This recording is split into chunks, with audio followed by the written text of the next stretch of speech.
Guys, babad na naman ulit sila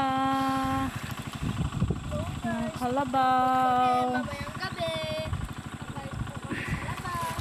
Ayan. Ang kalabaw na to, ang kulit-kulit. Huwag mo pa lalapitin, dede yan. Ayan guys, maliligo na ang kalabaw. Huwag mo daw palalapitin. Sa soso yan.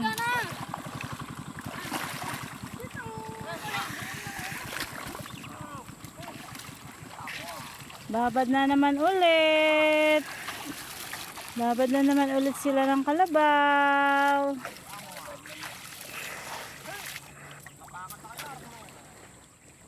Yan.